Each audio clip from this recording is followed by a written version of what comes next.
আল্লাহর হাবিব বলেন, তুমি খেদমত করো মায়ের।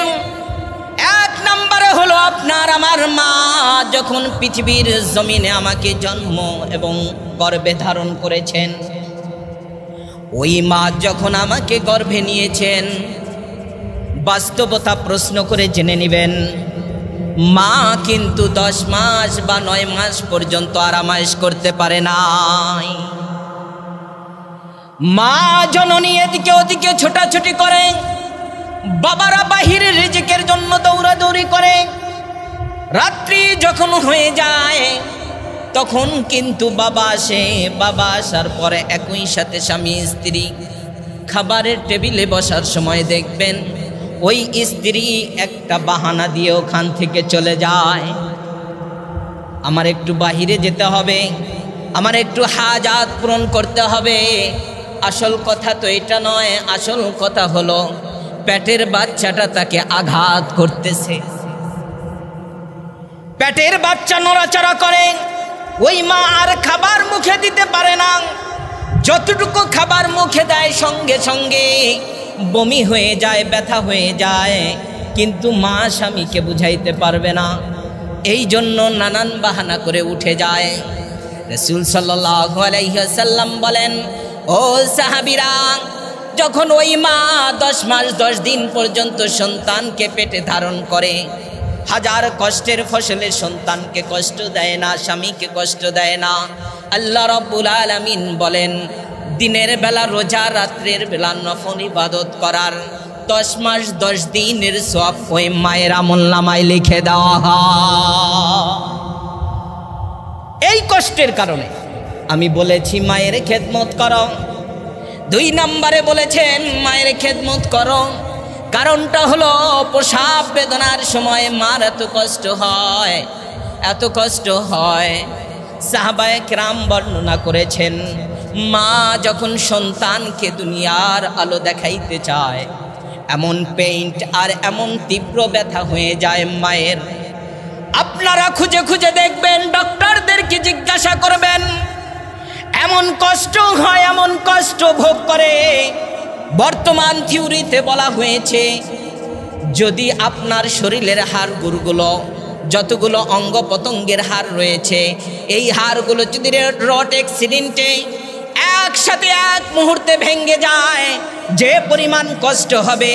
একটি জীবিত ছাগলকে জবাই ছাড়া যদি চামড়াটা ছিলানো হয়, যতটুকু কষ্ট হবে, এর থেকেও কঠিনতম যন্ত্রণা, এর থেকে কঠিন কষ্ট ওই মা ভোগ করে যখন সন্তানকে এই পৃথিবীর জমিনে ভূমিষ্ঠ করায়। সুবহানাল্লাহ বলে। 5টি জিনিসের 100% তথ্য মালিকের কাছে রয়েছে। 5টি জিনিসের 100% তথ্য মালিকের দরবারে রয়েছে, যা তার একটি বিষয় নিয়ে আমি আলোচনা করেছিলাম, হায়াত, মৌত, রিজিক, বৃষ্টি এবং মায়ের গর্ভে কোন সন্তান, কিয়ামত কখন হবে। এই 5টি বিষয়ের উপরে, এই 5টি তথ্য এবং সম্পূর্ণরূপে আল্লাহ রব্বুল আলামিনের কুদরতি হাতে রয়েছেন। এর মধ্যে আলোচনা করেছিলাম শুধুমাত্র হায়াত এবং মৌতের। আমরা সহজে বলতে পারি হায়াত, এই শ্বাস যদি ভিতরে ঢোকে, বের যদি না হয়, যদি ভিতরে যাওয়া আসা ডেলিভারি করে, আসা যাওয়া করে, অসুস্থতার অবস্থায় হোক, যেই সিস্টেমেই হোক, এর নাম হলো হায়াত। এর নাম কি? হায়াত। শ্বাস ভিতরে ঢুকেছে, বের হয় নাই, আবার বের হয়েছে, ভিতরে প্রবেশ করে নাই, এর নাম হলো মৌত। এর নাম কি? সহজ সংজ্ঞা। হায়াত, মৌত, বিশ্বনবী সাল্লাল্লাহু আলাইহি ওয়াসাল্লাম ইন্তেকাল করেছেন, তাহলে বোঝা যায় আমরা থাকতে পারবো না। 2 দিনের দুনিয়া, শুধু বাহাদুরি আর অহংকার। নবীজি ইন্তেকালের সময় নসিহত করেছিলেন, আমার যে পরনের জামাটা রয়েছে, আমার যে পরনের জামা রয়েছে, এই জামাটা তোমরা আমি চলে যাওয়ার পর কোনো দিন যদি কোন দেশ থেকে কোনো পাগল আসে, পাগল মাজনুন, যদি আসে তাকে আমার জামাটা গিফট করবে, হাদিয়া দিবে। সুবহানাল্লাহ বলেন। কুরুন দেশ থেকে যদি কোনো পাগল আসে কখনো, তাহলে তাকে তোমরা এই জামাটা গিফট করবে। আর যদি না আসে, তোমরা গিয়ে সাক্ষাৎ করে আমি নবীর সালাম দিয়ে তাকে জামাটা গিফট করে দিবে। সুবহানাল্লাহ বলেন। আচ্ছা বলুন তো, জামা পাওয়ার উপযোগী কে ছিল? ওসিয়ত কার জন্য করার দরকার ছিল? আহলিয়া যদি হয় তাহলে আলী রাদিয়াল্লাহু তাআলা আনহু। একেবারে যদি কাছের বন্ধু হয় তাহলে আবু বকর সিদ্দিক রাদিয়াল্লাহু তাআলা আনহু। আর যদি একটু দূরে হয় তাহলে বিশ্ব নবীর পালক পুত্র যায়েদ ইবনে হারেস। এভাবেই না একের পর এক সাহাবারা পাওয়ার কথা ছিল, কিন্তু নবীজি বলে ফেললেন কুরুন দেশের এক পাগল আসবে, সেই পাগলকে আমার জামাটা গিফট করতে হবে। সুবহানাল্লাহ বলেন। প্রশ্ন থাকতে পারে যে হুজুর, কুরুন দেশের পাগলের জন্য নবীজি কেন ওসিয়ত করেছেন? ইনশাআল্লাহ আমরা বয়ানের শেষে শুনবো কেন করেছেন। আজকের আলোচ্য বিষয় 5টির মধ্যে থেকে একটি সাবজেক্টকে আমরা আলোচনা করার চেষ্টা করব। ওমা তাওফীকি ইল্লা বিল্লাহ। মায়ের গর্ভে যে সন্তান, এই সন্তান কে দিয়েছেন? কথা বলেন কে? আল্লাহ। আল্লাহ রব্বুল আলামিন মায়ের গর্ভে যে সন্তান দেন, এই সন্তান বৈধ তরিকায় আসতে পারে। স্বামী স্ত্রীর সামাজিক বিবাহ বন্ধন এই মাধ্যমে আসতে পারে, অথবা অবৈধ মাধ্যমে আসতে পারে, অথবা বাবা মা ছাড়াও আসতে পারে। এটা আবার আশ্চর্যজনক কথা, হুজুর বাবা মা ছাড়া আসতে পারে? আসতে পারে।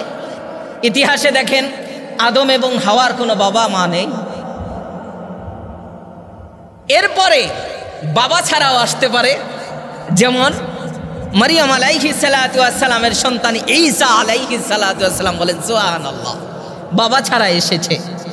আবার বর্তমান কিছু তথ্যের মাধ্যমে জানা যায় কৃত্রিম সিস্টেমে তারা বাচ্চা জন্ম দেওয়ার চেষ্টা করতেছে। তাহলে 4 পন্থার যে কোনো পন্থায় যদি সন্তান মায়ের গর্ভে আসে, রেহেমের মধ্যে আসে, এই সন্তান বড়, এই সন্তানকে অস্তিত্ব, এই সন্তানকে শেষ পর্যন্ত পৃথিবীর জমিনে আবির্ভাব করার শক্তি কে রাখে? আল্লাহ। কিঞ্চিত মাত্র ধারণা অথবা আইডিয়া দিতে পারে শুধুমাত্র বর্তমান আল্লাহ যতটুকু জ্ঞান দিয়েছে ডাক্তার এবং বৈজ্ঞানিক শাস্ত্র যারা রয়েছে, ঠিক কিনা বলেন। কিন্তু তারপরেও তার সীমারেখা রয়েছে, বয়স রয়েছে। আমি ওই দিকে আলোচনায় যাব না। আল্লাহ রব্বুল আলামিন যখন সন্তান দেয় মায়ের রেহেমের ভিতরে, এই সন্তানটা ছেলে হবে না মেয়ে হবে, এই সন্তানটা বড় হওয়ার পর সুন্দর হবে না বিশ্রী হবে, এই সন্তানটা কেমন হবে, ভালো হবে না মন্দ হবে, এসব কিছু ইন টোটাল সব কিছুর তথ্য কার কাছে রয়েছে?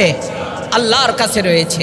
যদি হিন্দুর ঘরে আসে, ওই সন্তান জন্মগ্রহণ করার পর হিন্দু হয়ে যায়, ঠিক কিনা বলেন। এরপরে মুসলমানের ঘরে আসলে মুসলমান হয়ে যায়। এইভাবে যেই জাত, যেই কওমের, যেই বংশের ভিতরে আসে, তার বংশধারা ওখান থেকেই জারি হয়ে যায়। 40-এ 40, 40-এ 40 আল্লাহ রব্বুল আলামিন পবিত্র কোরআনে বলেছে, একের পর এক এইভাবে 40-এ 40 আমি ওই সন্তানকে মায়ের গর্ভে তার অস্তিত্ব ধারণ করাইতে থাকি। সুবহানাল্লাহ বলেন। 40-এ এই সন্তান যখন খাবার খাওয়ার উপযুক্ত হয়, মায়ের গর্ভের ভিতরে খাবার, এই খাবার তো এখন সিরিজ দিয়ে অপারেশন করে খাওয়ানো সম্ভব? একটু কথা বলেন, সম্ভব? মালিকের দায়িত্ব নিয়েছেন, এই সন্তানের সম্পূর্ণ দায়িত্ব ভূমিষ্ঠ হওয়া পর্যন্ত আমি রব নিয়েছি। সুবহানাল্লাহ বলেন। মা বোনদেরকে জিজ্ঞাসা করবেন, তাদের প্রত্যেক মাসে আল্লাহ প্রদত্ত একটি রোগ রয়েছে, পিরিয়ড, যা আমরা গ্রামের ভাষায় ব্লাডিং অন্য শব্দ ব্যবহার করে থাকি। এই পিরিয়ডের রক্ত, ব্লাডটা হলো নাপাক। আল্লাহ রব্বুল আলামিন এই পবিত্র জবানটা নিজের হাতে তৈরি করেছেন। সুবহানাল্লাহ বলেন। নিজের হাতে নিজে ফুৎকার দিয়েছেন রূহকে। সুতরাং এই পবিত্র জবান দিয়ে নাপাক ঢুকবে, এটা মালিকে সহ্য করতে পারে না। সুবহানাল্লাহ। এই জন্য আল্লাহ রাব্বুল আলামিন বলেন, যখন সন্তান খাবারের উপযোগী হয়ে যায় এবং খাইতে পারবে এমন বয়স হয়ে যায়, সেই সময় আমি ওই মায়ের পিরিয়ডটা বন্ধ করে দেই। সুবহানাল্লাহ বলেন, পিরিয়ড বন্ধ করে দেই। আল্লাহ রাব্বুল আলামিন বলেন, আমি সেই নাবির সাহায্যে তার সন্তানকে খাওয়ার জন্য তার খাদ্য নালীর সাথে অ্যাডজাস্ট করে দেই। সুবহানাল্লাহ। আল্লাহ কত দয়ালু মেহেরবান। সন্তান জন্মগ্রহণের আগে ডাক্তারি থিওরিতে 2 মাস 4 মাস আছে, তখন মেডিকেল সায়েন্স থেকে বলা হয় ছেলে হতে পারে মেয়ে হতে পারে, ঠিক কি না বলেন? এরপরেও ব্যতিক্রম হয়ে সেখান থেকে অন্য কিছু হয়ে যায়। তাহলে তথ্য কার হাতে? আল্লাহর হাতে। আল্লাহ রাব্বুল আলামিন বলেন, তুমি একটু চিন্তা করো যে তোমাকে এই পৃথিবীর জমিনে আমি আবির্ভাব করেছি, সৃষ্টি করেছি আমি, আর মাধ্যম করেছি তোমার পিতা মাতাকে। সুবহানাল্লাহ বলেন, মাধ্যম কি করেছে? পিতা মাতাকে। আল্লাহ চাইলে সহজভাবে আদম হাওয়ার মতো দিতে পারেন না, দাম থাকবে না, আল্লাহর কুদরত আছে, কিন্তু আল্লাহর আদত নয়। এই জন্য আল্লাহ মায়ের মাধ্যমে দিয়েছেন। সূরাতুল লোকমানের ভিতরে তার সন্তানকে লোকমান আলাইহিস সালাতু ওয়াস সালাম, লোকমান রাহমাতুল্লাহি আলাইহি তার সন্তানদেরকে বলেন, দেখো আল্লাহ রাব্বুল আলামিনের শুকরিয়া আদায় করো, এরপর শুকরিয়া আদায় করো তোমার পিতামাতার। এরপর কার? পিতামাতার। তাহলে সর্বপ্রথম শুকরিয়া কার? আল্লাহ। আল্লাহ রাব্বুল আলামিনের শুকরিয়ার মধ্যে সবচেয়ে বড় ইম্পর্টেন্ট যে বিষয়, তা হলো মালিকের উপর ঈমান আনা এবং আল্লাহর ইবাদতগুলো করা।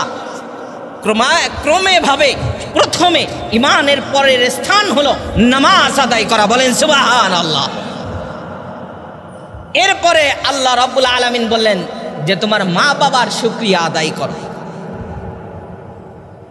তাহলে আল্লাহর পরের স্থান বিধান অনুযায়ী বিশ্বনবী মুহাম্মদুর রাসূলুল্লাহ সুন্নাত, আর আল্লাহর পরের স্থান শুকরিয়া হিসাবে, ইবাদত শুকরিয়া হিসাবে স্থান হলো মা বাবার। বলেন সুবহানাল্লাহ।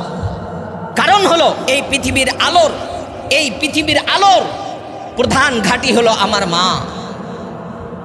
এই জন্য জনৈক সাহাবা জিজ্ঞাসা করলেন, রাসূলুল্লাহ আমি খেদমত করব কার? আল্লাহর হাবিব বললেন, তুমি খেদমত করো তোমার মায়ের। কার খেদমত? মায়ের। আবারও প্রশ্ন করলেন, ইয়া রাসূলুল্লাহ খেদমতটা কার করব? এরপরে বলে তোমার মায়ের খেদমত করো। আবারও বললেন, খেদমত করব কার? আল্লাহর হাবিব বললেন, খেদমত করো তোমার মায়ের। কয়বার? কথা বলুন, কয়বার? আলোচনা শুনবেন, আবার আমলও করতে হবে, নিয়ত করতে হবে। আমার এক ছোট্ট বাচ্চা মাদ্রাসা কয়, হুজুর কাবা শরীফ তো আমার ঘরের ভিতরে রয়েছে। সুবহানাল্লাহ বলেন। প্রথমে আমি বুঝতে পারি নাই কাবা শরীফ আমার ঘরের ভিতরে রয়েছে। আমি বললাম, কাবা তোমার ঘরের ভিতরে রয়েছে মানে কি? হুজুর আমার আম্মু রয়েছে, আমার আম্মুর যদি খেদমত করি তাহলে কাবার খেদমত করা হয়ে যাবে। সুবহানাল্লাহ বলেন। ঘরের ভিতরে একটা করে কাবা যার রয়েছে, সেই কাবার সম্মান করেন, সেই কাবার ইজ্জত করেন, তাকে একটু ভালোবেসে কিছু খাওয়ান, তাকে মোহাব্বত করে চুমু দেন। রাসূল সাল্লাল্লাহু আলাইহি ওয়াসাল্লাম বলেন, তুমি যদি একবার তোমার মোহাব্বতের নজরে তোমার মায়ের দিকে তাকাও, আমি বিশ্বনবী বলে দিলাম, সঙ্গে সঙ্গে কবুল হজের সওয়াব তোমার আমল নামায় লেখা হবে। সুবহানাল্লাহ আসতে বলেন। একটা উমরা লেখা হবে। বাইহাকি শরীফের হাদিস, বিকুল্লি নজরাতিন হজ্জাতান মাবরুরা। তোমার মা বাবার চেহারা মোহাব্বতের নজরে যদি একবার দেখো, আল্লাহ রাব্বুল আলামিন তোমাকে কবুল হজের সওয়াব দান করবে। সুবহানাল্লাহ। সাহাবা জিজ্ঞাসা করলেন, ইয়া রাসূলুল্লাহ যদি 50 বার দেখি, যদি 1000 বার দেখি? রাসূল সাল্লাল্লাহু আলাইহি ওয়াসাল্লাম বললেন, আল্লাহর দরবারে সওয়াবের কোনো অভাব নেই। সুবহানাল্লাহ বলেন। যতবার দেখবে ততবারই তোমার আমলনামায় কবুল হজের সওয়াব দেওয়া হবে।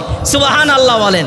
কোনো আলেম, মুফতি, পীর, মাশায়েখ, হক্কানি আলেম এবং ভণ্ড পীর মাশায়েখ কোনো বিষয়ে কোরআন হাদিসে এইভাবে সুস্পষ্ট আসে নাই তাকানোর সাথে সাথেই কবুল হজের সওয়াব হবে, কিন্তু মা বাবার জন্য এসেছে। এই মায়ের গর্ভে আপনি জন্মগ্রহণ করলেন, রাসূল জিজ্ঞাসা করলেন, রাসূল উত্তর করলেন যে তুমি 3 বার মায়ের খেদমত করো। চতুর্থবার বললেন যে আমি কার খেদমত করব? রাসূল সাল্লাল্লাহু আলাইহি ওয়াসাল্লাম বললেন তোমার বাবার খেদমত করো। কার খেদমত করো? বাবার খেদমত করো। মুহাদ্দিসগণ ব্যাখ্যা করেছেন এই হাদিসের কেন মায়ের খেদমত 3 বার আর বাবার খেদমত 1 বার, কারণটা কি? আল্লাহর হাবিব বলেন তুমি খেদমত করো মায়ের। 1 নম্বরে হলো আপনার আমার মা যখন পৃথিবীর জমিনে আমাকে জন্ম এবং গর্ভে ধারণ করেছেন, ওই মা যখন আমাকে গর্ভে নিয়েছেন, বাস্তবতা প্রশ্ন করে জেনে নেবেন মা কিন্তু 10 মাস বা 9 মাস পর্যন্ত আরামায়েশ করতে পারে নাই। মা জননী এদিকে ওদিকে ছোটাছুটি করে, বাবারা বাহিরে রিজিকের জন্য দৌড়াদৌড়ি করে।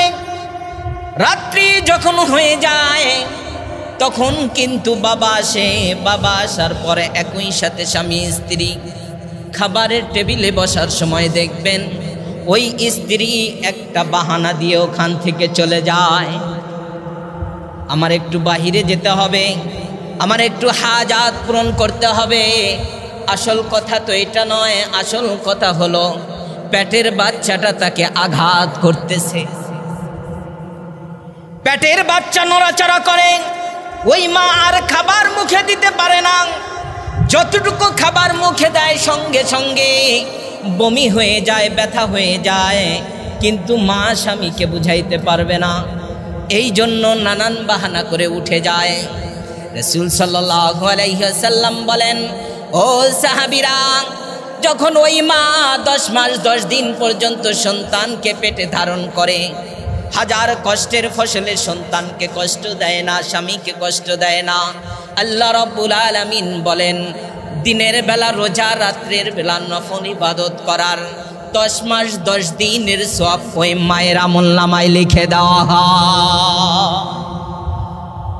এই কষ্টের কারণে আমি বলেছি মায়ের খেদমত করো।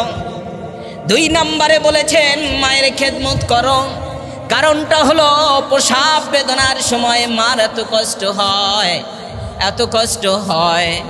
সাহাবায়ে কেরাম বর্ণনা করেছেন মা যখন সন্তানকে দুনিয়ার আলো দেখাইতে চায়, এমন পেইন্ট আর এমন তীব্র ব্যথা হয়ে যায় মায়ের। আপনারা খুঁজে খুঁজে দেখবেন, ডক্টরদেরকে জিজ্ঞাসা করবেন, এমন কষ্ট হয়, এমন কষ্ট ভোগ করে। বর্তমান থিওরিতে বলা হয়েছে যদি আপনার শরীরের হাড়গুলো, যতগুলো অঙ্গ প্রত্যঙ্গের হাড় রয়েছে, এই হাড়গুলো যদি রড অ্যাক্সিডেন্টে একসাথে এক মুহূর্তে ভেঙে যায়, যে পরিমাণ কষ্ট হবে।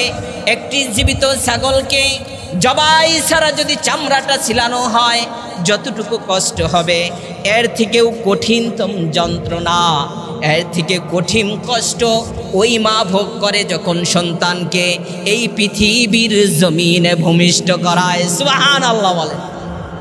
এই জন্য আমি বলেছি মায়ের খেদমত করো 2 নম্বর। 3 নম্বরে বিশ্বনবী বলেন মায়ের খেদমতের কথা কেন বলেছি? মা যখন সন্তানকে ভূমিষ্ঠ করায়, পৃথিবীর জমিনে আবির্ভাব হয়, ওই সন্তান 2 বছর পর্যন্ত মায়ের শরীরের ভিটামিন, মায়ের শরীরের যত ক্যালসিয়াম, গ্লুকোজ সব কিছু ওই দুধের সাহায্যে দুধ পান করে মা থেকে নিয়ে নেয়। 2 বছর পর্যন্ত দেখবেন সন্তান কোন অবস্থায় আছে, একবার চিৎকার করলে স্বামীকে পর্যন্ত বকা দিয়ে সন্তানকে তুলে নেয়, ঠিক কিনা বলেন? এরপরে হাজার কাজ রয়েছে, ইম্পর্টেন্ট কাজ, খুব জরুরি বিষয়, সব সাবজেক্টগুলো ডিলিট করে দিয়ে ওই সন্তানের কান্না শোনার সাথে সাথে মা ওই নয়নমণি সন্তানকে বুকে ঝরিয়ে দুধ পান করায়। সুবহানাল্লাহ। সব কাজকে উপেক্ষা করে যখন এইটা করে, আল্লাহর হাবিব বলেন এই জন্য বলা হয়েছে ওই মার খেদমত করো। সুবহানাল্লাহ বলেন। আপনি যদি আপনার সারা জীবন, আপনার দোলনা থেকে মৃত্যুদিন পর্যন্ত মায়ের যদি খেদমত করেন, মায়ের যদি জুতা সোজা করেন, শেষ পর্যন্ত আপনার শরীরের চামড়া দিয়ে যদি আপনি মাকে জুতা বানিয়ে দেন, এরপরেও একদিন আপনার মায়ের যে দুধটা পান করেছেন, হাদিসে বলা হয়েছে তার ঋণ কখনো শোধ করতে পারবেন না। সুবহানাল্লাহ বলেন। আর সেই মাকে ঋণ শোধ করার পরিবর্তে যদি গালি দেন, প্রহার করেন, মারামারি করেন, নানানভাবে টর্চারিং করেন, শেষ পর্যন্ত ঘাটটা ধরে আপনি যদি গাজীপুর বৃদ্ধাশ্রমে নিয়ে ভর্তি করায় দেন, তাহলে আপনার জন্য জান্নাতের 8টি দরজা বলবে ওয়েলকাম, আসো, ওয়েলকাম, আসো। এটা বলবে না? কথা বলেন, বলবে? হ্যাঁ, কথা বোঝেন নাই, বলবে এটা না। এই জন্য রাসূল সাল্লাল্লাহু আলাইহি সাল্লাম বলেন, হুমা জান্নাতুকা ওয়া নারুকা। তোমার মাই হলো তোমার জান্নাত, তোমার বাবাই হলো তোমার জাহান্নাম। তোমার বাবাই হলো তোমার জন্য জান্নাত, তোমার মাই হলো তোমার জন্য জাহান্নাম। যদি খেদমত করে রাজি করাইতে পারো, খেদমত করে রাজি করাইতে পারো, তোমার মাই তোমার জন্য জান্নাত। রাসূল সাল্লাল্লাহু আলাইহি সাল্লাম হাদিস শরীফের মধ্যে স্পষ্ট ভাষায় বলেছেন, হাজারো হাজারো বার আপনারা বক্তাদের মুখে শুনেছেন, আল জান্নাতু তাহতা আকদামিল উম্মাহাত। মায়ের পায়ের নিচে হলো সন্তানের জান্নাত। সুবহানাল্লাহ বলেন। মায়ের পায়ের নিচে সন্তানের জান্নাত। এর মানে এটা না যে শুধু মাকেই খেদমত করবেন আর শাশুড়িকে মারবেন, এমন না, না, না। তুলনামূলক শাশুড়ি যদি আপনার থেকে ভালোবাসা পায় 19%, আপনার মা পাবে 20%। বলেন সুবহানাল্লাহ। আপনার শাশুড়ি যদি পায় 80%, আপনার মা পাবে 100+%। সুবহানাল্লাহ বলেন। এটা হলো আপনার সহানুভূতি, ভালোবাসা। এই জন্য মায়ের খেদমত করে আপনি দুনিয়াতে জান্নাত ক্রয় করতে পারবেন। বুখারী শরীফের হাদিস 5550 নং হাদিস, 5550 বুখারীর বর্ণনা। রাসূল সাল্লাল্লাহু আলাইহি সাল্লাম বলেন, ইন্নাল্লাহা হাররামা আলাইকুম উম্মাহাত, ইন্নাল্লাহা হাররামা আলাইকুম উকুকাল উম্মাহাত। তোমার মায়ের সাথে তুমি নাফরমানি করিও না। তিরমিজি শরীফের হাদিস, রাসূল সাল্লাল্লাহু আলাইহি সাল্লাম বলেন, রিজার রব্বি ফি রিজাল ওয়ালিদি ওয়া সাখাতুর রব্বি ফি সাখাতিল ওয়ালিদি। তোমার মা বাবা যদি তোমার উপরে খুশি হয়ে যায়, ও গোলাম, তুমি নিশ্চিত করে থাকো আমি রব তোমার উপরে খুশি হয়েছি। পক্ষান্তরে বিশ্বনবী বলেন, তোমার মা এবং বাবা যদি তোমার উপরে নারাজ হয়ে যায় গো, তাহলে আল্লাহ রব্বুল আলামিন নারাজ হয়ে যাবে। তোমার মা এবং বাবা যদি হাতটা উপরে উঠায় বদদুয়া এবং দোয়া করার আগে, আল্লাহ রব্বুল আলামিন আরশ কুরসি ভেদ করে মালিক পর্যন্ত পৌঁছে যাবে। আপনি হাজী হয়েছেন, আপনি এলাকার চেয়ারম্যান হয়েছেন, আপনি এই মসজিদের খতিব হয়েছেন, আপনি সেনাবাহিনীদের কর্নেল হয়েছেন, আপনি এই পৃথিবীর যত পদমর্যাদা রয়েছে সব কিছু নিয়েছেন, কিন্তু মা বাবার সাথে খারাপ আচরণ করেছেন। আল্লাহর হাবিব বলেন, তোমার এই সব কিছু পদমর্যাদা মালিকের কাছে তুচ্ছ হয়ে যাবে। আপনার কিছুই থাকবে না, আপনার কিছুই থাকবে না। আপনি 5 ওয়াক্ত নামাজ পড়েন, তাহাজ্জুদ পড়েন, মাশাআল্লাহ। আপনি 12 হাত পাগড়ি পড়েন, আপনি পীর বুজুর্গ মাশায়েখ, আপনার কাছে হাজার হাজার মানুষ আসে দোয়া নেওয়ার জন্য, ফুৎকার নেওয়ার জন্য, কিন্তু রাত শেষে, দিন শেষে ঘরে গিয়ে মায়ের সাথে বকাবাজি এবং মাকে প্রহার। বিশ্বনবী বলেন, যা আমল করেছো ওই পর্যন্ত যায় নাই, যেই পর্যন্ত গেলে মালিক পর্যন্ত পৌঁছে যাবে। সুবহানাল্লাহ বলেন। সব কিছু ভেদ করে আল্লাহ পর্যন্ত একটা মাত্র দরজা রয়েছে। মা বাবা যদি সন্তানের জন্য দোয়া করে, ওই সন্তান আর ওই দোয়া সঙ্গে সঙ্গে কবুল হয়ে যাবে। সুবহানাল্লাহ বলেন। এই বিষয় নিয়ে আমরা আজকে আলোচনা করব। আজকে আলোচ্য বিষয় হলো আমাদের পিতামাতার খেদমত। পিতামাতার খেদমত কাকে বলা হয়, কিভাবে করতে হয়, কেন করতে হয়, কোরআন হাদিসে এর আলোচনা আছে কিনা, বিস্তারিত আমরা শুনবো ইনশাআল্লাহ। 5টি কাজ যদি আমরা করি মা বাবার সাথে, তাহলে 5টি উপহার পাবো। কয়টি উপহার? একটু কথা বলুন। কয়টি উপহার? 5টি। কয়টি কাজ করতে হবে? 5টি। ইনশাআল্লাহ আমরা নিয়াত করি 5টি কাজ করব। সকলে নিয়াত করতে পারি ইনশাআল্লাহ? আজকে থেকে ওয়াদা করবো এই মসজিদ থেকে, হুজুর বলেছেন কোরআন হাদিস থেকে যে মা বাবার 5টা কাজ করতে হবে। এই 5টা কাজ করলে তাহলে 5টা উপহার দুনিয়ার জমিনে পাওয়া যাবে, 4টা উপহার। একটা উপহার মরার সঙ্গে সঙ্গে আল্লাহ রাব্বুল আলামিন 8টি জান্নাত খুলে দিয়ে বলবে, যেই জান্নাতে তোমার পছন্দ হয় সেই জান্নাতের ভিতরে প্রবেশ করো। বলেন সুবহানাল্লাহ। 1 নম্বরে হলো মাকে সুন্দরভাবে একটা গালি দেওয়া, পারবেন? নাউজুবিল্লাহ। 2 নম্বরে স্ত্রীর কথা মতো ঘর থেকে বের করে দেওয়া। 3 নম্বরে হলো টাকা পয়সা থাকলে অহংকার দেখায়া আপনার গাজীপুর বৃদ্ধাশ্রমে ভর্তি করায় দাও। 4 নম্বরে হলো কথায় কথায় বুড়া বুড়ি বলে গালি দেওয়া। 5 নম্বরে তুমি কি কিছু বোঝো না? এই যুগটা কেমন চলতেছে, আইফোন ছাড়া চলা যায়? তুমি তো বুড়া মানুষ, চোখে দেখো না, বোঝারও চেষ্টা করো না। নাউজুবিল্লাহ বলেন। আল্লাহ রাব্বুল আলামিন বলেন পবিত্র কোরআনের মধ্যে সুস্পষ্ট ভাষায় আল্লাহ রাব্বুল আলামিন বলেছেন, সূরাতুল বনী ইসরাইল 23 এবং 24 নম্বর আয়াতে আল্লাহ রাব্বুল আলামিন বলেন, সূরাতুল লোকমানের মধ্যে আল্লাহ রাব্বুল আলামিন বলেছেন, আল্লাহ রাব্বুল আলামিন সূরাতুন নিসায় 36 নং আয়াতে কারিমায় বলেছেন, পিতা মাতার সাথে তুমি সৎ আচরণ করো, পিতা মাতার সাথে ভালো ব্যবহার করো। মুসলমান ভাইরা আমার গভীর মনোযোগ, আল্লাহ রাব্বুল আলামিন বলেছেন, ওয়া কাদা রাব্বুকা আল্লা তা'বুদু, আমি রবের চূড়ান্ত সিদ্ধান্ত হলো তোমরা আমার ইবাদত করো। সূরাতুন নিসায় আল্লাহ রাব্বুল আলামিন বলেন, ওয়া'বুদুল্লাহা ওয়া লা তুশরিকু বিহি শাইআ, আমি রবের ইবাদত করো, ইবাদতের সাথে কাউকে শরীক করিও না। রব্বুল আলামিন বলেন সূরাতুল বনী ইসরাইল, ওয়াবিল ওয়ালিদাইনি ইহসানা, তোমার মা বাবার সাথে তুমি সৎ আচরণ করো।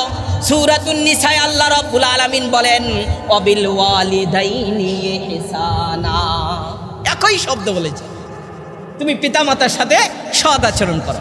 এখন প্রশ্ন হলো, সৎ আচরণের 5টি ভূমিকা। কয়টি ভূমিকা? যে 5টি কাজ আমরা করলে মা বাবা পৃথিবীর জমিনেই আপনার জন্য দোয়া করবে, আর এই দোয়া সঙ্গে সঙ্গে আল্লাহ কবুল করবেন। তার নমুনা এবং উদাহরণ বুখারী শরীফের 2483 নম্বর হাদিস থেকে আমি পেশ করব ইনশাআল্লাহ। আল্লাহ রাব্বুল আলামিন বলেন, 1 নম্বরে হলো তোমার মা এবং বাবা যখন তোমার কাছে বার্ধক্যে পৌঁছে যায়, এর মানে বয়স হয়ে যায়, এই বয়স হওয়ার সময় তুমি মা বাবার সাথে কখনো উফ শব্দ বলিও না। 1 নাম্বার কি? কথা বলেন, আলোচনা নিয়ে যাবেন ইনশাআল্লাহ। উফ শব্দ বলিও না, আরবি শব্দ এটা। উফ শব্দের অর্থ হলো আমাদের গ্রামের ভাষায় বলতে পারি ইস, আহ, ও কি বলতেছো, ঠিক কিনা বলেন? এখন আপনার বাবাই বলছে, বাবা আমার তো পান সুপারি শেষ হয়ে গেছে, তুমি টাকাটা দাও। তুমি বুঝো না, ইস খালি বিরক্তি করো, এখন অফিসে যাচ্ছি। আছে কিনা ভাই বলেন? এটার নাম হলো উফ।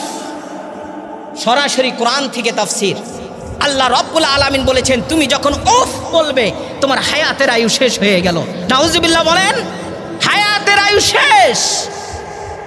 তোমার বেটাগিরি আর তোমার ওই অহংকার দাম্পত্য সব শেষ। তুমি বাবাকে বলো, বাবা আমি তো অফিসে যাব, আমার অফিসের নিয়ম কানুন একটু কঠিন, আর ধমক দিও না। ধমক ধমক ধমকের সুর নানান ভাবে হতে পারে। আপনার শাল্লার ভাষা একরকম হতে পারে, আমার জামালপুরের ভাষা একরকম হতে পারে, কিশোরগঞ্জের ভাষা আর একরকম হতে পারে, ঠিক কিনা বলেন? আপনি আপনার ভাষায় বুড়া বুড়ি, ওই মারে এই মারে, অথবা নানান শব্দে গালি দিয়ে দিয়ে বলতে পারেন, এর নাম হলো ধমক। আল্লাহ রাব্বুল আলামিন বলেছেন, তোমার মা এবং বাবা হলো তোমার জান্নাত, তাকে তুমি কখনো ধমক দিও না। 3 নম্বরে হলো আল্লাহ রাব্বুল আলামিন বলেন, ওয়াখফিজ লাহুমা জানাহাজ্জুল, তোমার মা বাবার জন্য তুমি তোমার রহম এবং ভালোবাসার এই 2টি ডানা বিছিয়ে দাও, যেমন মুরগি তার বাচ্চাদেরকে বৃষ্টির মধ্যে নিজের পাখার নিচে লুকিয়ে নেয়। সুবহানাল্লাহ। মাথাটা নিচু করো, বাবাকে গিয়ে বলো, বাবা আমার তো স্কুলে পড়ার জন্য একটা মোবাইল প্রয়োজন, বাবা আপনি যদি কষ্ট করে একটা মোবাইল দিতেন আমার জন্য ভালো হইতো, বাবা আজকে না পারলে একটা মাস পর আপনি আমাকে মোবাইলটা দেন। এইভাবে অনুনয় বিনয় করে মা বাবার সাথে তুমি কথা বলো। আল্লাহ রাব্বুল আলামিন বলেন কওলান কারীমা। 4 নম্বর হলো তুমি মা বাবার সাথে সুন্দর আচরণে কথা বলো। মা বাবাকে ডাক দাও। আজকে আমার সন্তান যখন ঘর থেকে আমি বের হয়ে আসি, আমি যখন আমার সন্তান পিছু নেয়, তখন সন্তান বলে বাবা তুমি শালনা থেকে আমার জন্য এটা নিয়ে আসো। আমি কিন্তু ওই বাচ্চাটাকে ধমক দেই না, বুকে টেনে নিয়ে বলি মা তোমার জন্য আসার সময় নিয়ে আসবো, ঠিক কিনা বলেন? এবং ছোট সুরে বাবা তোমার জন্য নিয়ে আসবো, খোকা তুমি চিন্তা করিও না, কত সুন্দর শব্দ বলার চেষ্টা করি, ঠিক কিনা বলেন? ওই বাচ্চার অভিনয়ে বলার জন্য চেষ্টা করি। কিন্তু আপনার বাবা যদি ছোটকালে ইচ্ছা করত আপনাকে ওই মায়ের গর্ভে পৃথিবীর আলো থেকে বিদায় করতে পারতো, ঠিক কিনা বলেন? আবার বের হওয়ার পর কুকুর শুকুরের খাবার বানাইতে পারতো, আপনাকে ওই শিশু শ্রমে রেখে আসতে পারতো, আপনাকে পরিচয়হীনভাবে দুনিয়াতে লালিত পালিত করতে পারতো। সবচেয়ে সহজ বর্তমান একটি ইঞ্জেকশনের মাধ্যমে পেটের ভিতরেই আপনার কবর রচনা করতো, ঠিক কিনা বলেন? আরও গ্রাম্য রচনা আছে, আপনার মুখের ভিতরে একটু লবণ দিয়ে পৃথিবীর ভিতর থেকে আপনাকে বিদায় করে দিতে পারতো না। আমার সন্তান প্রথম ফসল, আমার এই সন্তানকে হাজার কষ্ট করে আপনি শরীরের সব ক্যালসিয়াম খেয়ে এই পেটের ভিতরে জন্ম নিয়েছেন, আর বের হওয়ার পর চোখ মুখ সব কিছুর জন্য আপনার বাবাই কষ্ট করেছে, আর বুড়া হওয়ার পর আপনি বলতেছেন বুড়া মানুষ বোঝো না আমি অফিসে যাচ্ছি। কেন আপনি কিভাবে বললেন বাবা আমি আসার সময় নিয়ে আসবো? এই শব্দটা কি আপনি বলতে পারেন নাই? বাবা আমি আসার সময় চেষ্টা করব। মিষ্টি সুরে কথা বলেন। পবিত্র কোরআন কওলান কারীমা 4 নম্বর আল্লাহ রাব্বুল আলামিন আদেশ করেন তুমি সুন্দর করে কথা বলো। 5 নম্বরে আল্লাহ রাব্বুল আলামিন বলেন পৃথিবীর জমিনে যদি তোমার মা বাবা থাকে তার জন্য দুহাত তুলে দোয়া করো, আল্লাহ আমার মা বাবার রিজিকের ফয়সালা করে দাও, রহমত নাজিল করো, তাহলে সেই রহমত আর রিজিক দিয়ে আমি লেখাপড়া করতে পারবো। আর যদি দুনিয়ার জমিন থেকে আল্লাহর ডাকে সাড়া দেয় তুমি দোয়া করো, আল্লাহ আমার মা বাবার গুনাহগুলো মাফ করে দাও। বলেন সুবহানাল্লাহ। আকুর রাব্বির হামহুমা কামা রব্বায়ানি সগীরা। 5টা কাজ। 1 নম্বরে হলো মা বাবার সাথে উফ শব্দ ব্যবহার করা যাবে না। নাম্বার 2 আল্লাহ রাব্বুল আলামিন বলেন গালি দেওয়া যাবে না। নাম্বার 3 সুন্দর ভাষায় কথা বলো। নাম্বার 4 আল্লাহ রাব্বুল আলামিন বলেন মা বাবার সাথে তুমি পরশ মাখা ব্যবহার করো, সহানুভূতি ব্যবহার করো। 5 নম্বরে আল্লাহ বলেন যদি তুমি মা বাবার জন্য দোয়া করো। আশরাফ আলী থানভী রহমতুল্লাহি আলাই বলেন কেউ যদি এই 5টা আমল করতে পারে, আমি আমার দায়িত্ব বলি আল্লাহর থেকে এই 5টি জিনিস আমি যতটুকু গবেষণা করেছি আল্লাহ সরাসরি বলেছেন 5টি উপহার তাকে দুনিয়ার জমিনেই দেওয়া হবে। সুবহানাল্লাহ বলেন। 1 নম্বর উপহার হলো রিজিকের ফয়সালা সন্তানের। আল্লাহ রাব্বুল আলামিন রিজিকের মধ্যে বরকত দান করবেন। বলেন সুবহানাল্লাহ। 2 নম্বর হলো তার হায়াতের মধ্যে বরকত দান করবেন। 3 নম্বরে আশরাফ আলী থানভী রহমতুল্লাহি আলাই বলেন যে ওই সন্তানের বিপদ আপদ আসবে, মাথার উপরে ঝুলতেছে, পড়বে, মনে করেন যে বিজলি চমকাচ্ছে, বজ্রপাত হচ্ছে, আপনি শালনা বাজারে দাঁড়িয়ে আছেন, আপনার পাশে একটি গাছ, এই বজ্রপাত আপনার উপরেই পড়ার কথা ছিল, আপনি ওখানেই দাঁড়িয়ে আছেন, কিন্তু না, মায়ের দোয়া, যখন আপনি বাহিরে যান তখন মাকে কিছু না বললেও, এখন আপনার মা রয়েছে নরসিংদীতে, আপনার মা রয়েছে রংপুরে, ওখান থেকে 2 হাত তুলে দোয়া করেছিল, আল্লাহ ঢাকা যাচ্ছে আমার সন্তান, তুমি সমস্ত বালা মুসিবত থেকে হেফাজত করো। বলেন সুবহানাল্লাহ। এই দোয়া আসমানে তীরের বেগে কবুল হয়েছে। বুলেট বৃথা হতে পারে, মায়ের দোয়া বৃথা হতে পারে না, যদিও হিন্দু হয়, যদিও কথা বলেন হিন্দু যদিও হিন্দু হয়, এই দোয়া কবুল হয়েছে। এই জন্য আপনার ওই বজ্রপাত বিজলি চড়ক পড়েছে গাছের উপরে, পাশে দাঁড়িয়ে আছেন, হেফাজত করেছে কে? দোয়া করেছে কে? সঙ্গে সঙ্গে আল্লাহ পার্টিশন তৈরি করেছেন। যখন মায়ের খেদমত করবেন তখন এই দোয়াটা কবুল হয়ে যাবে। 5 নম্বরে আল্লাহ 4 নম্বরে আল্লাহ রব্বুল আলামিন বলেন মা বাবার খেদমত যদি তুমি করো তাহলে আল্লাহ রব্বুল আলামিন ছোট্ট কাবার তুমি ইবাদত করতেছো। ছোট্ট কাবা, আপনার মা বাবা হলো ছোট্ট কাবা। এই কাবার ইবাদত তুমি ঘরের ভিতরে করো, আল্লাহ এই ওসিলায় তোমার যদি অর্থ সম্পদ হয় তাহলে আসল কাবার খেদমতের ব্যবস্থা করবে। বলেন সুবহানাল্লাহ। যদি ব্যবস্থা না হয় তাহলে আসল কাবা তওয়াফ করার যে সওয়াব, ওই ছোট কাবা তওয়াফ করার সম পরিমাণ সওয়াব আল্লাহ আপনাকে দান করবে। সুবহানাল্লাহ বলেন। 5 নাম্বার, আল্লাহ রব্বুল আলামিন বলেন যে ব্যক্তি মায়ের খেদমত করবে কিছুই যদি না হয়, আলকামা থেকে হাদিস, আলকামা থেকে হাদিস, রাসূল সাল্লাল্লাহু আলাইহি সাল্লাম বলেন যে মৃত্যুর সময় সবচেয়ে যেই বিষয়টি নিয়ে আমরা চিন্তায় থাকি, আমার কালিমা নসিব হবে কি হবে না, হবে কি হবে না, আমি আল্লাহর ওলি বুজুর্গ কুতুব এরপরে হবে গ্যারান্টি আছে না, কিন্তু মায়ের খেদমত করবেন রাসূল বলেছেন তার জবান থেকে ওই আলকামা সাক্ষী, তার মা তাকে মাফ করে দিল, সঙ্গে সঙ্গে তার জবান থেকে কালিমা তৈবা জারি হয়ে গেল। সুবহানাল্লাহ। এই জন্য মায়ের খেদমত করা আমাদের জন্য প্রয়োজন। একটু ভালোবেসে একটা আঙ্গুর ফল, আপনার তো অর্থ নাই, টাকা নাই, এই জন্য একটা আঙ্গুর ফল মা তোমার জন্য নিয়ে এসেছি, তুমি একটু খাও। রাসূল সাল্লাল্লাহু আলাইহি ওয়াসাল্লাম বলেন এই আঙ্গুর ফলটা মুখে দিতে দেরি আল্লাহ রব্বুল আলামিন তাকে মাকবুল ছেলে হিসাবে কবুল করতে দেরি হবে না। বলেন সুবহানাল্লাহ। আর যদি আপনি মা বাবাকে নানানভাবে টর্চারিং করেন, কষ্ট দেন, ছোট্ট কষ্টও দেন, হাদিস শরীফে বুখারীর হাদিস 2483 নম্বর হাদিস, আল্লাহ রব্বুল আলামিন বনি ইসরাইলের একটি ঘটনা, আল্লাহর একজন আবেদ ছিল, নাম ছিল জুরাইস।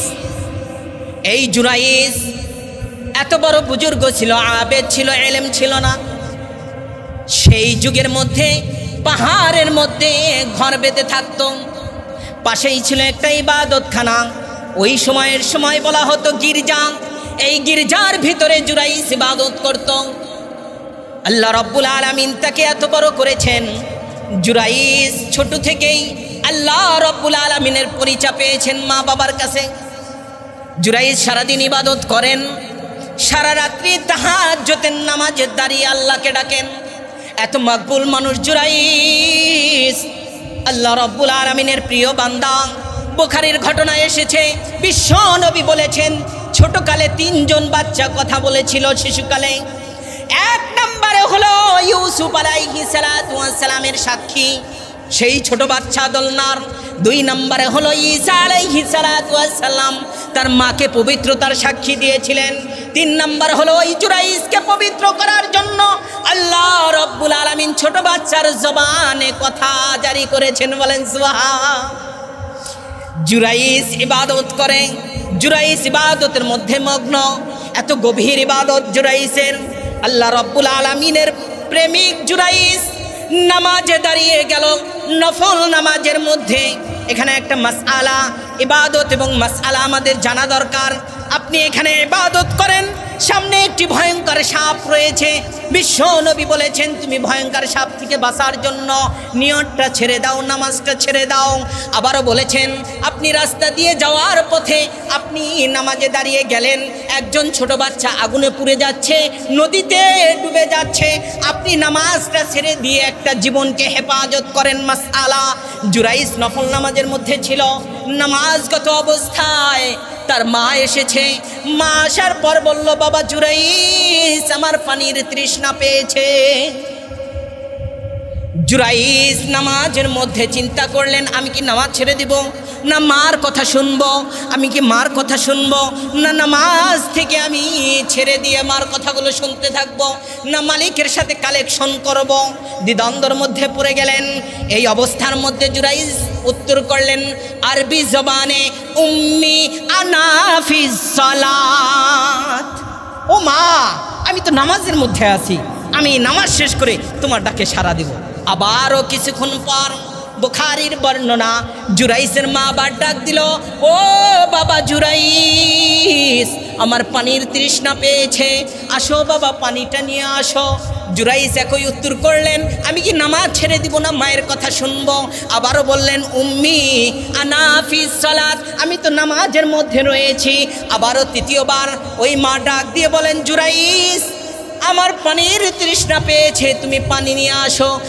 আবার উত্তর করলেন জুরাইস, আনা ফিস সালাত, একই উত্তর করলেন। মা তো বৃদ্ধ মা, কষ্ট পেয়েছে, অনেক কষ্ট। এই কষ্ট পেয়ে আসমানে 2 হাত উত্তোলন করলেন, ও আসমানের মালিক, আমি পানি চেয়েছি, যে সন্তানটাকে আমি 10 মাস 10 দিন গর্ভে ধারণ করেছি, এই সন্তান 3 বার পানি চাওয়ার পরেও একই উত্তর দিচ্ছে, আমি নামাজে রয়েছি।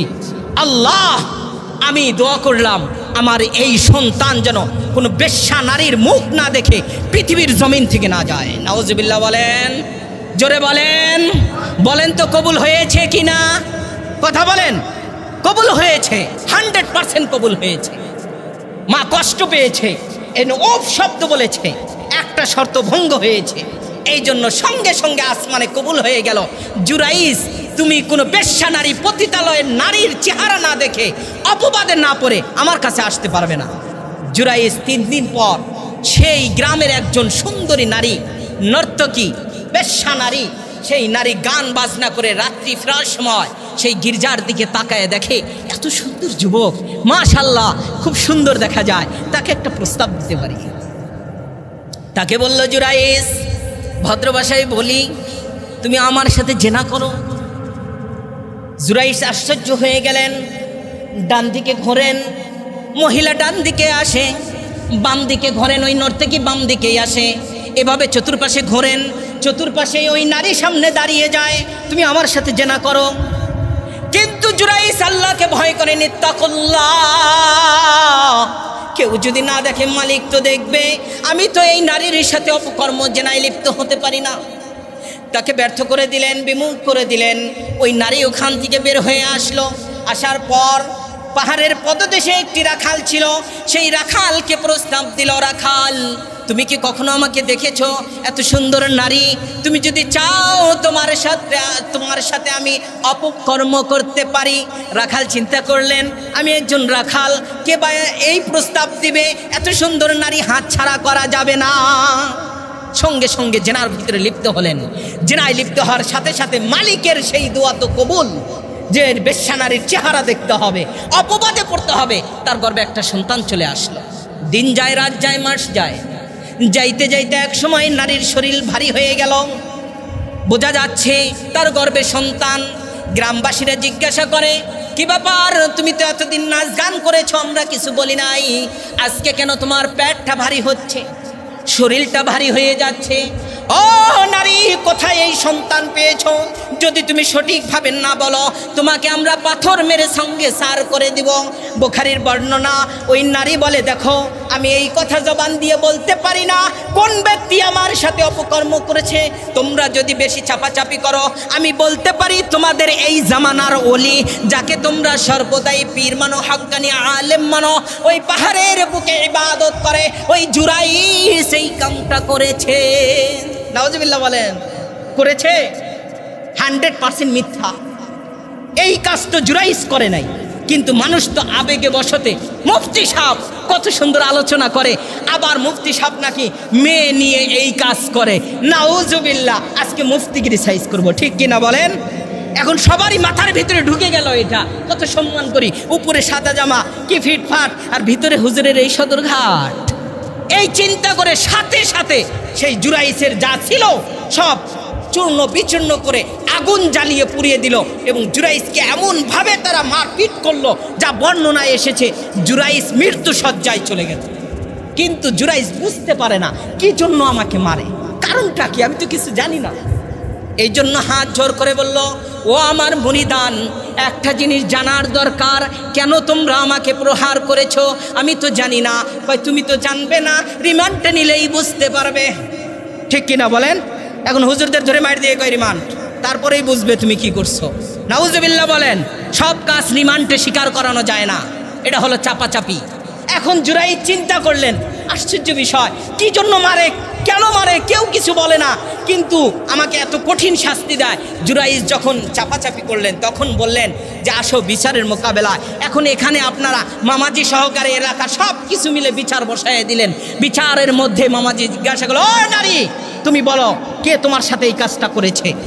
সাথে সাথে বলল, হাজা গোলাম ইসমহ জুরাইজ, এই যে গোলাম এর নাম হলো জুরাইজ, আপনাদের ওলি, ইনি এই কাজটা করেছে। সাক্ষী, এই যে পেটের বাচ্চা, পেটে সোজা হিসাব। এখন জুরাইজকে বলল, তুমি বলো দেখি তুমি এই কাজ করেছো কিনা? আল্লাহি তাল্লাহি বিল্লাহ, আমি এই কাজ করি নাই। সাক্ষী, কয় পেটের বাচ্চা। আপনারা বলেন আশ্চর্যজনক প্রশ্ন কিনা? পেটের বাচ্চা কিভাবে সাক্ষী হয়? দুইজনেরই সাক্ষী একটা, পেটের বাচ্চা। এখন মামাজি ফাইসালা করে দিল, ঠিক আছে বাচ্চা ভূমিষ্ঠ হোক, তারপরে দেখব চেহারাটা কার মতো হয়। ঠিক কিনা বলেন? মানে গ্রামের ভাষা বললাম এটা, চেহারা কার মতো হয়। যদি এর মতো হয় তাহলে তো জুরাইজই আসামি। না, জুরাইজ বলল না, আমাকে 2 রাকাত নামাজের সুযোগ দাও। নামাজে দাঁড়িয়ে গেল, মালিক তুমি তো কাদরে কুদরতিন আল্লাহ আলা কুল্লি শাইইন কদির, আজকে তোমার শক্তিটা পরীক্ষা করতে চাই গো মালিক। ও আসমানের মালিক, তোমার যদি শক্তি থাকে ওই সন্তান ভূমিষ্ঠ হওয়ার আগেই পেটের মধ্যে থেকে আওয়াজটা বের করে দাও যে আমি তার বাবা না। সুবহানাল্লাহ। আল্লাহ রব্বুল আলামিন কবুল করলেন। কবুল করার পর ইশারা করলেন ওই বাচ্চাকে, যে বাচ্চা তুমি বলো তোমার বাবাটাকে। ক্বালা মান হুয়া উম্মুক, ক্বালা মান হুয়া আবুক, তোমার বাবাকে, তোমার বাবাটাকে পরিচয় দিয়ে দাও। জুরাইজ যখন প্রশ্ন করলেন, আল্লাহ তো তার দোয়া কবুল করেছেন, সে তো আল্লাহর ওলি, শুধুমাত্র মায়ের বদদোয়ার কারণে এই অবস্থা হয়েছে। এই জন্য জুরাইজ বুঝতে পেরেছেন, তওবা করেছেন। সঙ্গে সঙ্গে বাচ্চা পেটে থেকে বলে, আবু কায়া রাই, আমার বাবা হলো এই যে রাখাল, এই যে রাখাল। এই কথা শোনার সাথে সাথে গ্রামবাসী বুঝতে পারলো সর্বনাশ, সব কিছু তো সারখার করে দিয়েছি হুজুরের। কিন্তু পেটের ভিতরে বাচ্চা সন্তান হয়ে, শিশু সন্তান হয়ে এই অলির জন্য সাক্ষী দিতেছে, আমরা ভুল করেছি। সিজদা করে সাথে সাথে তার পা জড়ায়ে ধরলো, হুজুর মাফ করে দেন। কয় না, মাফ আমার কাছে চাওয়ার কোনো দরকার নাই, এটা আমার প্রাপ্য ফল। আমার মা বদদোয়া করেছিল বেশ্যা নারীর অপবাদ না নিয়ে যেন দুনিয়া থেকে না আসে, এই ফল পেয়েছি। সুতরাং তোমরা আগের মতোই করে দাও মাটির ঘর, আমাকে স্বর্ণ অলংকার দিতে হবে না। আল্লাহ রব্বুল আলামিনের কাছে বললেন, মা বাবা যদি তোমার উপর নারাজ হয় তাহলে তোমার এই অবস্থা হবে, আর যদি রাজি হয়ে যায়, বিশ্বনবী বলেছেন যে আমার জামাটা ওয়েস কুরুনিকে, কুরুন দেশের পাগলকে দিয়ে দিও। বলেন না সুবহানাল্লাহ। সংক্ষিপ্তভাবে বলি, কুরুনের কাছে গিয়ে আলী রাদিয়াল্লাহু তাআলা জিজ্ঞাসা করলেন যে আচ্ছা তোমাকে কেন জামা দিতে বলেছে? কয় কোনো দলিলের প্রয়োজন নাই, আমার চেহারার দিকে তাকাও। চেহারার দিকে তাকানোর পর মুখটা হা করলেন, হা করার পর বললেন, দেখো তো আমার দাঁত আছে কিনা? কয় তোমার তো একটা দাঁতও নাই। কারণটা কি? কয় উহুদের ময়দানে যখন নবীজির দন্দান মোবারক শহীদ হয়েছিল, ভাবতেছিলাম কোন দাঁতটা যেন শহীদ হয়েছে, একটা একটা করে 32টা দাঁতই ভেঙে ফেলেছি। আর মায়ের খেদমতের কারণে আমি নবীজির সাথে দেখা করতে পারি নাই। স্বপ্ন যুগে নবী বলেছে তুমি তোমার মায়ের খেদমত করো। সুবহান। এই জন্য নবীজি বলেছেন আমার জামাটা তুমি ওয়েস কুরুনিকে দাও। মায়ের খেদমত যদি করেন, মা যদি দোয়া করে কবুল হবে, আর যদি বদদোয়া করে এটাও কবুল হবে। হুমা জান্নাতুকা ওয়া নারুকা। আল্লাহ রব্বুল আলামিন, আমার ঘরে মা রয়েছে, আমার জান্নাত রয়েছে, এই ব্যথা আপনি বুঝতে পারবেন না, ব্যথা বুঝবো আমি। যার নাই মা সে বুঝবে ব্যথা। 2 মাস বয়সে মা হারিয়েছি, আমি বুঝবো যন্ত্রণা, আপনি কি বুঝবেন? আপনার বোঝার শক্তি নাই। শক্তি আছে ওই ভাইয়ের, ওই মামাজির, ওই মুসলমানের যার ছোটকালে মা হারিয়েছে। যারা মা হারিয়ে আজকে এখানে মসজিদে এসেছে তারা বুঝবে এই ব্যথা। আল্লাহ রব্বুল আলামিন মা বাবার খেদমত করার তৌফিক দান করুক। সকলে বলি আমিন। যারা সুন্নাত পড়ি নাই, কাবালাল জুমার 4 রাকাত সুন্নাত।